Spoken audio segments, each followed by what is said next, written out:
Jemi rikthyer drejt për së drejti në këtë hapësirë informative në Sot Live në Shqipëri në ekranin e Report Televizion. Ne do të shkojmë tani në qarkun e Shkodrës.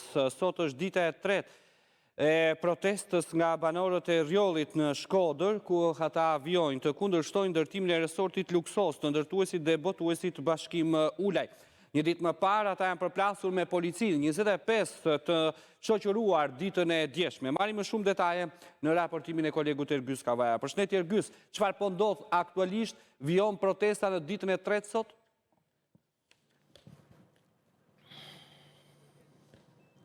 Po në Ertil vijon protesta e banorëve të rjollit, ato kanë vijuar edhe gjatë ditës së sotme duke grumbulluar pikërisht në hyrje të kantierit të rrugës që po ndërtohet për resortin që do të ndërtohet në zonën e rjollit. Në fakt ka pasur tensione dhe shtyerje mes forcave të policisë dhe banorëve dhe po rrjedhoi një banor ka humbur edhe ndjenja duke qëndruar për rreth 1 orë në ishtrirë në tokë nën kujdesin e banorëve kryesisht, duke pritur më pas edhe mbërritjen e autoambulancës së Spitalit Rajonal të Shkodrës. Pikërisht bëhet fjalë për shtetasin Luiç Pjeshka, 63 vjeç, i cili humbi ndjenjat si pasojë e përplasjeve me policinë, paktën sipas vetë të lënduarit, por edhe banorëve. Ai është përplasur në momentin kur forcat e policisë po largonin banorët nga hyrja e kantierit të rrugës për në resortin që do të ndërtohet në zonën e rrjedhit Velipojës, por protesta ka vijuar sërish në të njëjtat tematika, në të njëjtën linjë me një ditë më parë, me të njëjtat kërkesat banorëve të zonës rrjedhit, cilët kërkojnë pezullimin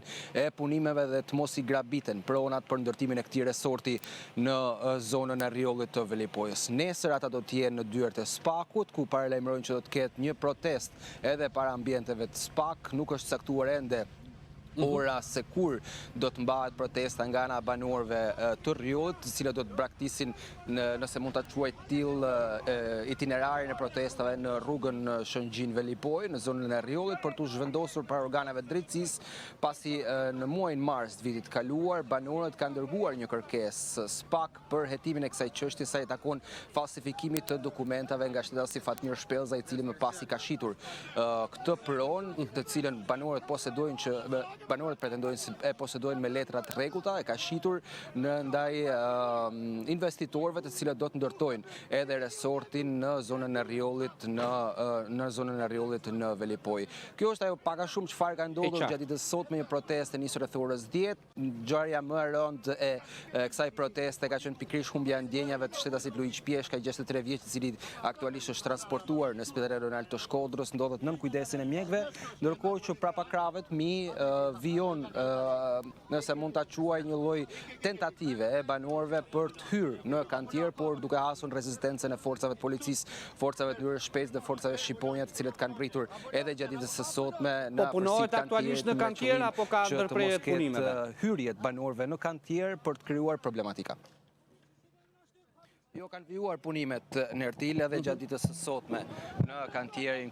Është vendosur edhe tabela, e cila një ditë më parë pretendoi nga ana e banorëve që nuk kishte tabelë për ecurinë dhe kryerjen e punimeve. Megjithatë, të gjitha makineritë sot kanë qenë në punë, duke ndërprerë her pas here për shkak të situatës, por edhe çështjes banorëve të cilët ndodhen ende sërish duke protestuar në hyrje të kantierit. Por makineritë që në mëngjes kanë qenë në punë, kanë vijuar punë edhe gjatë pasdites djeshme, por edhe gjatë ditës së sotme, me qëllim vijimin e investimit dhe hapjen e rrugëve të cilat lidhin më pas pikërisht me resortin që do të ndërtohet në zonën e rrjedhit Velipojës. Ndërkohë, një ditë më parë në përplasjet mes banorëve, protestues dhe policisë, pati 25 persona të shoqëruar. Janë liruar të gjithë personat e ndaluar dje dhe a janë sot pranishëm në këtë protestë? Po, mbrëm rreth orës 11. Një pjesë janë të pranishëm, jo të gjithë, por të gjithë personat cilët janë shoqëruar një ditë më parë janë liruar nga ana forcave të policisë ditën e djeshme, rreth orës 11 mbrëmjes. Kanë dalë edhe protestuesit e fundit, cilët janë shoqëruar një ditë më parë nga ana e policisë së Shkodrës për bllokimin e rrugës Shëngjin Velipojë. Ato janë lënë të lirë, ndërkohë që një pjesë, siç thash, një pjesë e tyre janë rikthyer sërish protestës gjatë ditës së sotme. Mirë, faleminderit Ergjys për gjitha këto informacione që na përcolle në këtë hapësirë të drejt për drejt, në rast se do të ketë tensione dhe zhvillime, menjëherë do të kërkoni linjën për t'u lidhur së bashku.